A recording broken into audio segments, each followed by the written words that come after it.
से स्टार्ट करेंगे जो कि कॉम्पिटिटिव लेवल पे पूछते हैं। तो बेसिक कंसेप्ट से लेके हायर लेवल के न्यूमेरिकल्स तक हम लोग जाएंगे। तो हम लोगों ने क्लास 9 से स्टार्ट करना क्यों उचित समझा? क्योंकि कंपटीशन का लेवल चाहे आईआईटी जेई हो, जेई मेंस या एडवांस हो, या फिर नीट का एग्जामिनेशन हो, कंपटीटर्स आपके बहुत हाई लेवल के हो गए हैं। कोई कोई क्लास 6 से ही प्रिपरेशन कर रहा है। लेकिन मेरा मानना ऐसा है कि अगर कोई स्टूडेंट क्लास 9 से जागरूक हो जाए तो वो टॉप 100 में तो आ ही जाएगा। टॉप 500 में, अगर टॉप 5000 में होगा तो 500 में आ जाएगा, टॉप 500 में होगा टॉप 100 में आ जाएगा, टॉप 100 में होगा टॉप 10 में आ जाएगा। इस बात को ध्यान में रखिए आप, क्योंकि कंपेटिटर्स की संख्या और कंपेटिटर्स की लेवल, चूंकि प्रिपरेशन के साधन बढ़ गए हैं, मटेरियल्स उपलब्ध है, लेकिन हमारा ये ध्येय है, ये लक्ष्य है कि आपको क्लास 9 से लेके class 12 JEE mains, JEE advance और नीट लेवल के प्रिपरेशन को फ्री में उपलब्ध करवाया जाए।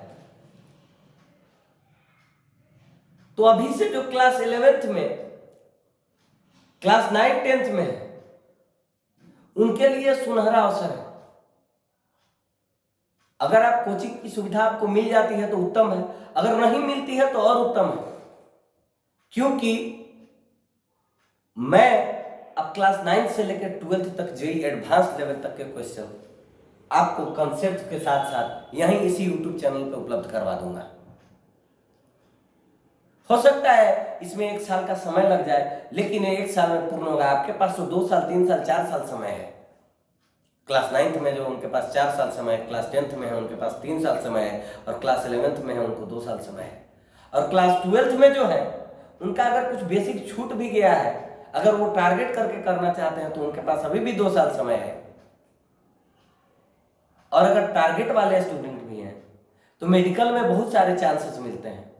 आप अपना बेसिक से लेकर सारा प्रिपरेशन फिजिक्स का तो यहीं पर कर लीजिएगा, इसका गारंटी है, इसका गारंटी है। बेसिक लेवल से लेके एग्जामिनेशन लेवल से ऊपर तक के क्वेश्चंस आपको करवा दिए जाएंगे, क्योंकि हाई लेवल प्रिपरेशन से एग्जाम में आप कंफर्टेबल महसूस कीजिएगा। तो आप पढ़ने के लिए बस तत्पर हो जाइए। कंसेप्ट और क्वेश्चन, कॉम्पिटिटिव लेवल के क्वेश्चंस में कोई कमी नहीं होगी, इस बात को आप ध्यान में रखिए, कोई कमी नहीं होगी। यह 100% गारंटीड है। मेरा वादा है कि आपको सारे मटेरियल्स उपलब्ध करवा दिए जाएंगे, एवरीथिंग, बस आप ध्यान देकर पढ़िए। तो आज हम क्लास 9 के बेसिक से स्टार्ट करने वाले हैं, और क्लास 9 का बेसिक है फिजिकल क्वांटिटी। क्या है? Physical quantities. तो हम लोग यहां से स्टार्ट करेंगे फिजिकल क्वांटिटीज से। फिजिकल क्वांटिटीज,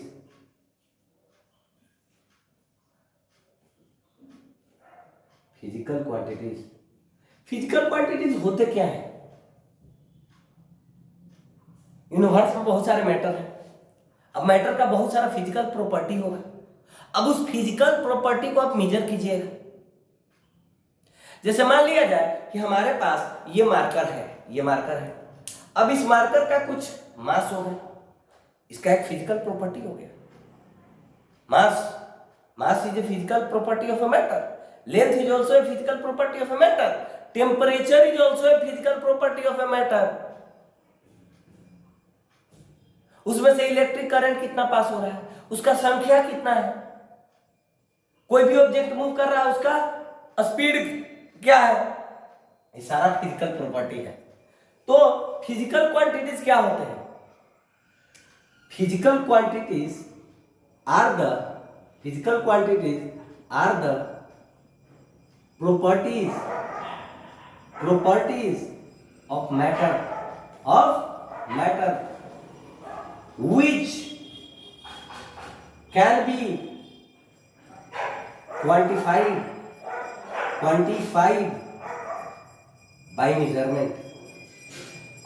by measurement,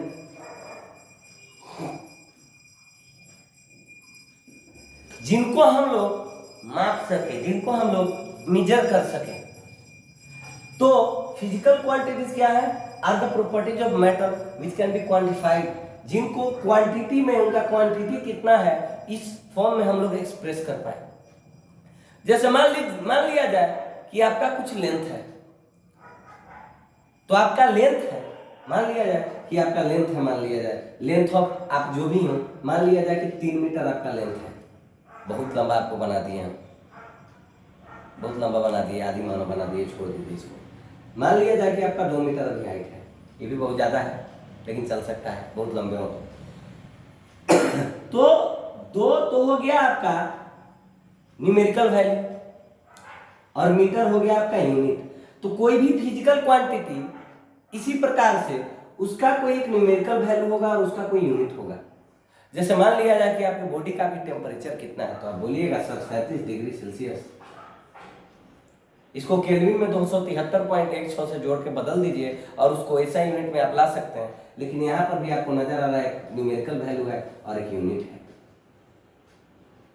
तो फिजिकल क्वांटिटी जब भी हम लोग लिखेंगे, मेंशन करेंगे, तो उसमें हम लोग उसका अमाउंट क्या है और उसका यूनिट क्या है दोनों लिखेंगे। अगर आपका वेट 62 kg है, इसका मतलब है 62 न्यूमेरिकल वैल्यू हो गया और किलो आपका क्या हो गया, यूनिट हो गया। तो any physical quantities can be written as combined form of their numerical value and their unit. कोई भी फिजिकल क्वांटिटीज, तो 3 फिजिकल क्वांटिटीज के बारे में तो हम लोग ने एग्जांपल लेके डिस्कस कर लिया, भाई लेंथ हो गया, भाई टेम्परेचर हो गया, भाई मास हो गया। और भी फिजिकल क्वांटिटीज होते हैं, जैसे स्पीड को भी किसी ऑब्जेक्ट के मेजर किया जा सकता है, वेलोसिटी को भी मेजर किया जा सकता है, एक्सेलरेशन को भी मेजर किया जा सकता है, हम फोर्स इस पे कितना लगा रहे हैं, हम प्रेशर इस पे कितना लगा रहे हैं, इसको भी मेजर किया जा सकता है। आपके घर में वोल्टेज की मात्रा, इलेक्ट्रिक करंट की कितना है, इलेक्ट्रिक करंट कितना है, वायर में रेसिस्टेंस कितना है, कितना के स्पीड से रॉकेट छोड़ा गया, ग्रेविटेशनल फोर्स कितना लग रहा है, ये सारा फिजिकल क्वांटिटी है, क्योंकि ये प्रॉपर्टी ऑफ मटेरियल है जिसको हम लोग मेजर कर सकते हैं। तो ये सारा फिजिकल क्वांटिटी हो गया। लेकिन बहुत सारे फिजिकल क्वांटिटीज हैं, बहुत सारे फिजिकल क्वांटिटीज तो हैं, लेकिन इनमें से कुछ फिजिकल क्वांटिटीज ऐसे हैं ना, कुछ फिजिकल क्वांटिटीज ऐसे हैं जो किसी और पर निर्भर नहीं करते हैं, वो अपना अस्तित्व अपने आप में ही रखते हैं, अपना अस्तित्व अपने आप में ही रखते हैं। Means they are not depend upon any other physical quantities, they have their own entity, they have their own existence. तो देखिए, तो उनको कहते हैं हम लोग fundamental physical quantities, fundamental physical quantities. तो फिजिकल क्वांटिटीज में एक आ जाएगा fundamental physical quantities, fundamental physical quantities, physical quantities।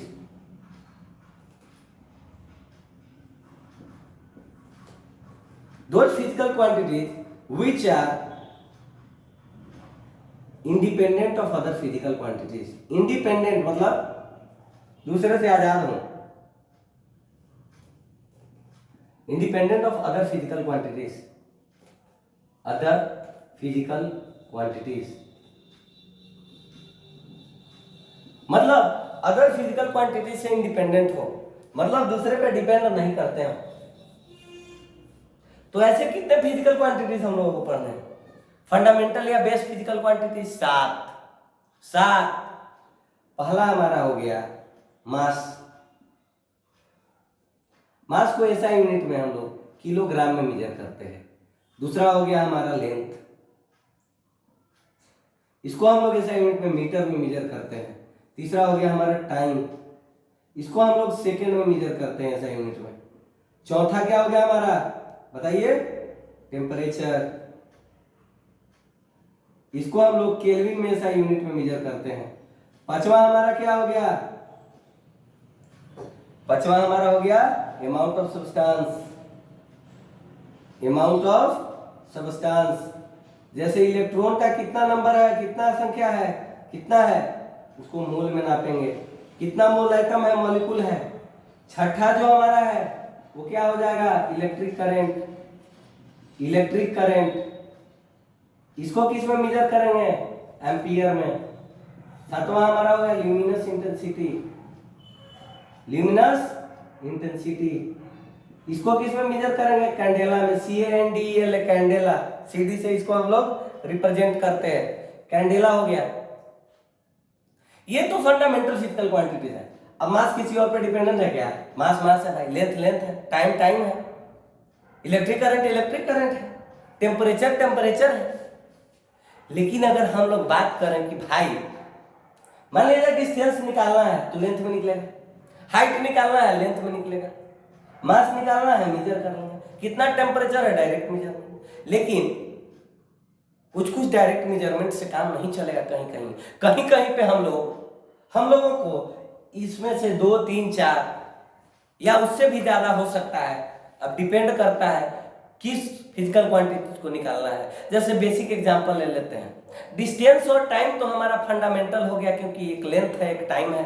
लेकिन अगर स्पीड निकालना हो, स्पीड निकालना हो तो भाई साहब डिस्टेंस बाय टाइम, माने इसमें डिस्टेंस का भी सहायता लेना पड़ा और टाइम का भी सहायता लेना पड़ा। डिस्टेंस बाय टाइम यानी कि इनमें से किन्हीं दो पर निर्भर हो गया है, किसी न किसी पर तो निर्भर है, दो पर निर्भर हो या एक पर निर्भर हो, आत्मनिर्भर नहीं है ये। तो जो आत्मनिर्भर नहीं है उसको कहते हैं डिराइव्ड फिजिकल क्वांटिटीज। तो डिराइव्ड फिजिकल क्वांटिटीज और दो फिजिकल क्वांटिटीज, लिख लीजिए इसको, डिराइव्ड फिजिकल क्वांटिटीज और दो physical quantities which are dependent on fundamental physical quantities। जैसे एक एग्जांपल लेते हैं, थोड़ा सा कंफ्यूजिंग है, अगर कोई पूछ दे कि भाई ये बताओ एरिया क्या है और वॉल्यूम क्या है, एरिया क्या है और वॉल्यूम क्या है, फंडामेंटल है या डिराइव्ड है। तो एरिया के लिए आपको 2 बार लेंथ में गुना करना पड़ेगा, मतलब लेंथ में करिए या ब्रेथ में करिए, 2 बार तो गुना करना पड़ेगा। तो वो तो लेंथ पर डिपेंडेंट हो गया, समझ के देखिए, एरिया लेंथ पर डिपेंडेंट है, area is not length and area is dependent upon length, volume is also not length, volume is dependent upon length. अगर हम लोग सिंपल ज्योमेट्रिकल फिगर का बात करें तो यहाँ पर स्क्वायर के लिए एरिया और क्यूब के लिए वॉल्यूम, तो साइड स्क्वायर मतलब लेंथ का स्क्वायर, साइड क्यूब मतलब लेंथ का क्यूब, यानी एरिया और वॉल्यूम भी डिराइव्ड में आ जाएगा। ये सबसे कंफ्यूजिंग जहां तक मैंने देखा है बच्चों को लगता है, लेकिन एरिया और वॉल्यूम जो हमारा है वो क्या हो गया, वो हमारा हो गया derived physical quantities, derived physical quantity हो गया। वर्क डन है तो वर्क डन फोर्स पर डिपेंड करता है, एक्सेलरेशन है, वेलोसिटी है, ये सारा चीज खुद में अस्तित्व नहीं रखते हैं। Acceleration change in velocity but time, velocity displacement by time, माने खुद में इनका कोई अस्तित्व नहीं है भाई साहब। तो ऐसे ऐसे एग्जाम्पल हमको मिलते जाएंगे और आप आराम से देखते जाइएगा कि इन 7 के अलावा, जिन 7 का हमने डिस्कशन किया है अभी, इन 7 के अलावा बाकी सब जो होंगे वो हो जाएंगे डिराइव्ड फिजिकल क्वांटिटीज। ठीक है, तो फंडामेंटल और डिराइव्ड ध्यान में रखिएगा। Derived physical quantities are those physical quantities which are dependent upon fundamental physical quantities. Again note it down. अब हम लोग कहाँ आएंगे, अब हम लोग आएंगे अगले क्लास में स्केलर और वेक्टर के बारे में डिस्कस करेंगे। ठीक है, टेक केयर।